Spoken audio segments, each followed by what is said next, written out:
নির্বাচিত হওয়ার পর নতুন করে প্রায় ৪,০০০ পদে নিয়োগ দিতে হয় যুক্তরাষ্ট্রের প্রেসিডেন্টকে। সেই তালিকায় মন্ত্রিসভার সদস্য থেকে শুরু করে বিভিন্ন দপ্তরের কর্মকর্তা পর্যন্ত নির্ধারণ করেন তিনি।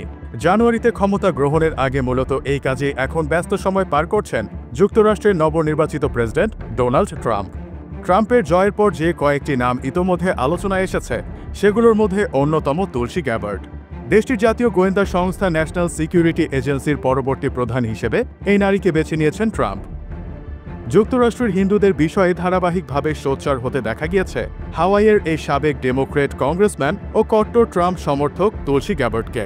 গোয়েন্দা বিষয়ে গভীর অভিজ্ঞতা নেই তুলসীর, তারপরও সংস্থাটির প্রধান করা হলো তাকে। তাই সম্প্রতি প্রশ্ন উঠেছে যে কে এই তুলসী গ্যাবার্ড, যার হাতে গোয়েন্দা সংস্থাকে ন্যস্ত করেছেন ট্রাম্প। ১৯৮১ সালে মার্কিন যুক্তরাষ্ট্রের সামোয়ায় জন্মগ্রহণ করেন তুলসী গ্যাবার্ড। তার নাম ও হিন্দু ধর্মের প্রতি বিশ্বাসের কারণে অনেকেই তাকে ভারতীয় বংশোদ্ভূত বলেও অনুমান করেন। তবে তুলসী গ্যাবার্ড কিন্তু ভারতীয় বংশোদ্ভূত নন, তবে নিজেকে হিন্দু বলেই পরিচয় দিয়ে থাকেন তিনি। তুলসী গ্যাবার্ডের বয়স যখন ২ বছর, তখন তার পরিবার যুক্তরাষ্ট্রের হাওয়াই অঙ্গরাজ্যে স্থায়ীভাবে বসবাস শুরু করে। হাওয়াইতে আসার পর তার মা ক্যারল হিন্দু ধর্মে ধর্মান্তরিত হন। তার বাবা একজন রোমান ক্যাথলিক খ্রিস্টান ছিলেন। হিন্দু ধর্মের প্রভাবের কারণে ক্যারল গ্যাবার্ড তার সন্তানদের হিন্দু নাম রেখেছিলেন। তুলসী গ্যাবার্ডের বাবার রাজনীতিতে যুক্ত ছিলেন। তিনি প্রথমে রিপাবলিকান পার্টির ২০০৪ থেকে ২০০৭ পর্যন্ত সদস্য ছিলেন এবং পরে ২০০৭ সালে ডেমোক্রেটিক পার্টিতে যোগ দেন। তুলসী গ্যাবার্ড হাওয়াই থেকে ২০১৩ সালে প্রথমবার এমপি নির্বাচিত হন। ২০২১ সাল পর্যন্ত উক্ত পদে ছিলেন তিনি।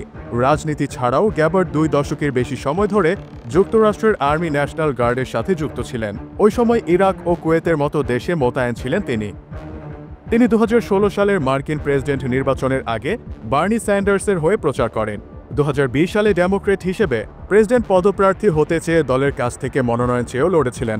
পরে অবশ্য জো বাইডেনকে সমর্থন করার সিদ্ধান্ত নেন তিনি।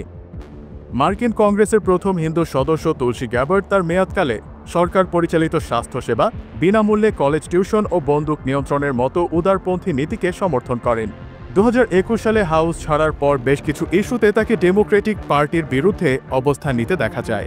সেই সময় পরোক্ষভাবে ট্রাম্পকে সমর্থন করেছেন বলেও মনে করা হয়েছিল।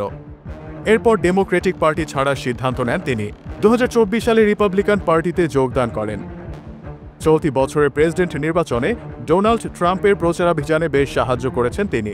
সাবেক ডেমোক্রেট হওয়ার কারণে প্রতিদ্বন্দ্বী কামালা হ্যারিসের বিরুদ্ধে ডোনাল্ড ট্রাম্পের প্রস্তুতিতেও বেশ সাহায্য করেছেন তিনি।